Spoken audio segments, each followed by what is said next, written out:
Chairman P T I کے خلاف 2 اور خوفناک کیس پلس خاور مانیکا کے انٹرویو سے ایک اور خطرناک ترین کیس تیار ہونے جا رہا ہے۔ اب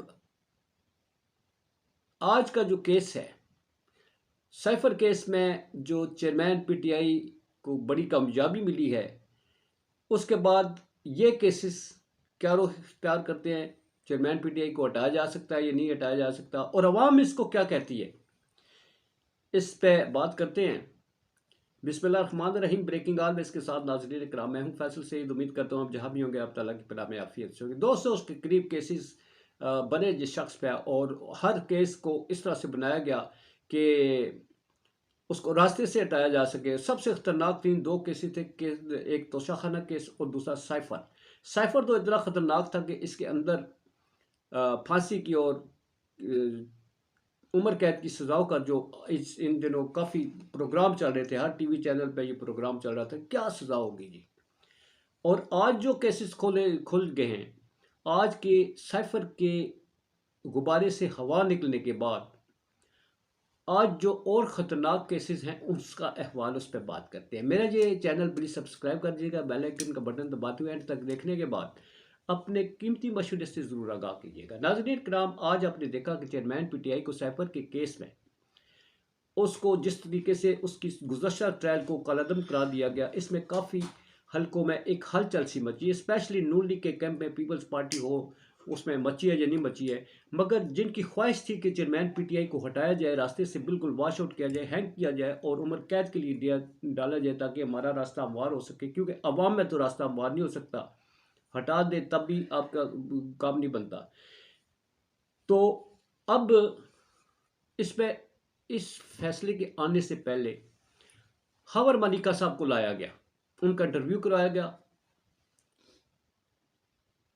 جو کیا نام ہے، شاہ زیب خانزادہ کے پروگرام میں۔ وہ کتنا اخلاقیات سے گرا ہوا انٹرویو ہے، اس پہ تو بعد میں بات کریں گے۔ اس میں سے کیس کون سا تیار کر لیا گیا ہے، اس میں سے ایک کیس خوفناک قسم کا تیار کیا گیا۔ خوفناک تو سارے کیس ہیں، اب اس کیس کو ایسے بنایا جائے گا، ایک تاریخ خاور مانیکا نے بتائی ہے، اس میں کتنی خطرناکیت ہے، اس پہ تو بات کریں گے۔ مگر جو آج کے حوالے سے اس سائفر کا کیس جس طرح سے آج کالعدم قرار ہوا، اس کا ٹرائل، گزشتہ ٹرائل جو ہے وہ کالعدم قرار ہوا، اوپن ٹرائل کیس کا انٹرا کورٹ اپیل کی ہے، اس میں فیصلہ ہے، وہ تو دیکھ لیا آپ نے۔ اب لیٹسٹ نیوز یہ ہیں ناظرین اکرام، اب الیکشن کمیشن نے آستینیں چڑھا لی ہیں نااہلی کے لیے۔ فرد جرم عائد کرنے کے لیے کپتان پر 23 تاریخ مقرر کر دی گئی ہے۔ یہ ہے کیا؟ یہ کیس ہے جس کو چیئرمین پی ٹی آئی اور وکلاء پہلے بار خواہ کہہ چکے ہیں کہ یہ الیکشن کمیشن کے دائرۂ اختیار میں نہیں آتا۔ وہ کورٹ میں جاتے ہیں تو الیکشن کمیشن کہتا ہے میرے خلاف کوئی کارروائی نہیں ہو سکتی، ہم کسی کے ماتحت نہیں ہیں، ہم ایک الگ ادارہ ہیں، اگر ہماری توہین ہوگی تو ہم ہی عدالت ہیں، ہم ہی جسٹس ہیں، ہم ہی قانون ہیں اور ہم ہی آئین ہیں۔ توہین الیکشن کمیشن نمبر 1 اور توہین چیف الیکشن کمیشن کی اوپر اب فرد جرم عائد کی جانی ہے۔ جناب چیئرمین پی ٹی آئی اور ان کے ساتھی اسد عمر صاحب ہیں، ان کے اوپر بلاوا آ گیا ہے اور حکم دیا گیا ہے کہ اسد عمر کو پیش کیا جائے، جبکہ چیئرمین پی ٹی آئی کی پیشی کے لیے چیف سیکرٹری کو حکم دیا گیا ہے کہ چیئرمین پی ٹی آئی کو میرے روبرو پیش کیا جائے، جو گزشتہ سماعت پہ پیش نہیں کیا گیا تھا۔ انہیں یہ باور کرایا گیا ہے کہ جو چیف سیکرٹری ہیں، انہوں نے کہا کہ وزارت قانون سے اوپینین لینے کے بعد آپ کو آگاہ کیا جاتا ہے کہ پیش کیا جا سکتا ہے یا نہیں، ان کی سیکیورٹی کے معاملات ہیں۔ تو جناب چیف الیکشن کمشنر جو ہے وہ فرماتے ہیں کہ ہم خود مختار ادارہ ہیں، ہمیں کسی سے پوچھنے کی ضرورت نہیں ہے، ہم نے حکم دیا ہے پیش کرو تو پیش کیا جائے، بندوبست کیا جائے، سیکورٹی کے انتظامات کیے جائیں اور ملزم کو ہمارے روبرو پیش کیا جائے۔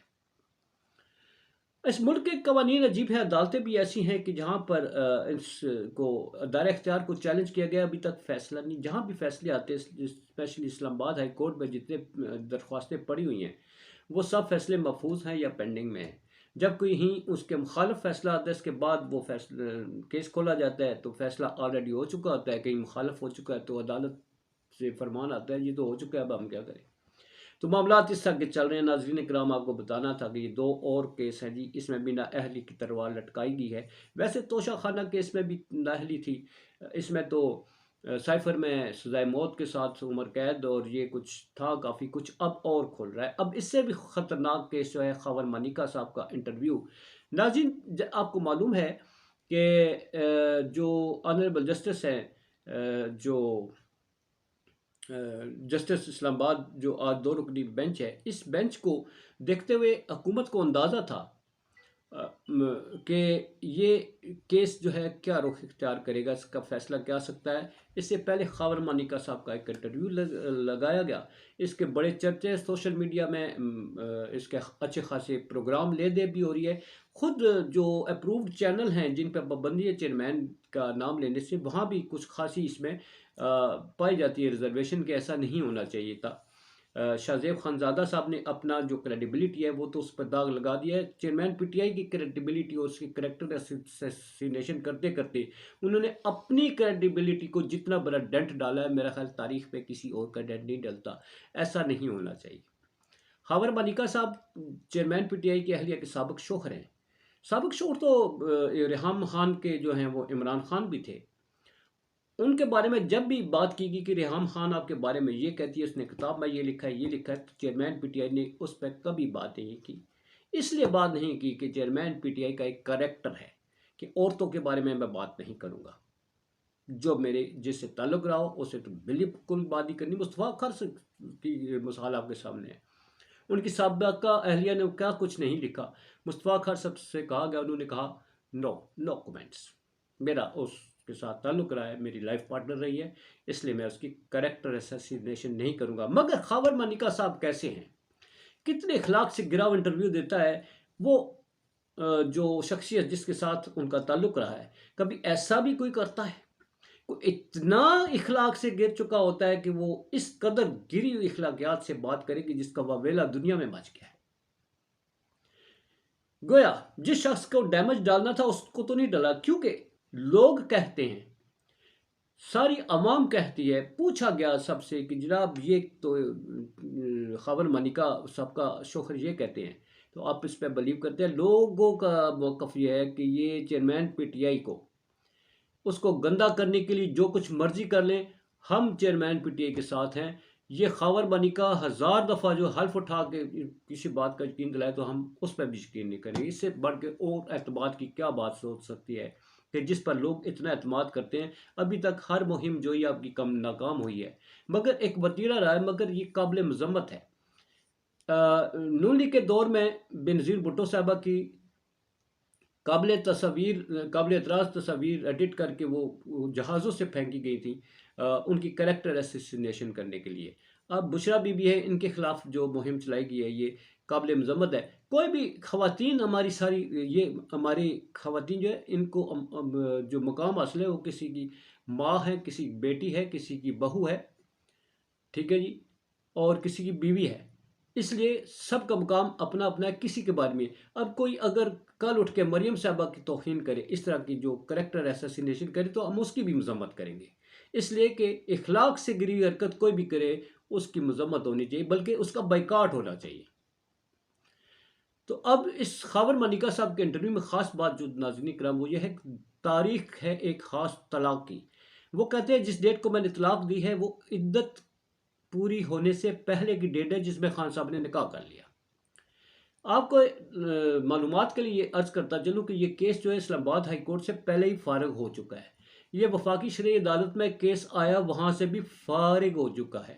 اور اب اس کیس میں جان ڈالنے کے لیے خاور مانیکا صاحب کی طلاق کی تاریخ جو ہے وہ طلاق نامہ ہے کہ اس تاریخ کو عدت کے دن پورے نہیں ہوئے تھے، چیئرمین پی ٹی آئی نے غلط نکاح کیا ہے، یہ شریعت کے مطابق نہیں ہے. مطلب یہ ہے کہ 2 لوگوں نے، شاہ زیب خانزادہ اور خاور مانیکا صاحب نے چیئرمین پی ٹی آئی کو ڈنٹ ڈالنے کے لیے اس کے کریکٹر اسیسینیشن تو نہیں ہو سکی، لوگوں کا اعتماد اور اس پہ جو ہے وہ اپنی جگہ، مگر ان دونوں شخصیات نے اپنی کریکٹر اسیسینیشن کر لی، اپنا گڑھا کھود لیا، اپنے لیے جو ہے وہ سوشل میڈیا میں ایک شور مچا ہوا ہے، مجھے کہنے کی ضرورت نہیں ہے، ہم مذمت کر سکتے ہیں۔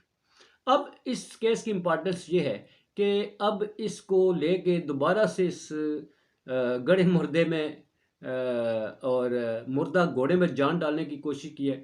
سوال یہ اب اٹھے گا کہ یہ جو خاور مانیکا صاحب کے پاس جو طلاق نامہ ہے یہ اصلی ہے یا جعلی ہے؟ کیا یہ دوبارہ اصلی، یہاں تو میڈیکل سرٹیفکیٹ بن جاتے ہیں اوریجنل، اس پہ کیا کچھ لوگ کر لیتے ہیں، تو نکاح نامہ اصل بنانا کون سی غلط وہ مشکل کام ہے؟ تو خاور مانیکا صاحب کہیں اس میں خود نہ پھنس جائیں کہ کل ثابت ہو کہ جناب یہ طلاق نامہ جو ہے یہ تو جعلی پیش کیا ہے، پھر کون ذمہ دار ہوگا؟ اسی کے ساتھ اجازت چاہوں گا۔ پاکستان زندہ باد، پاک افواج پہلا باد۔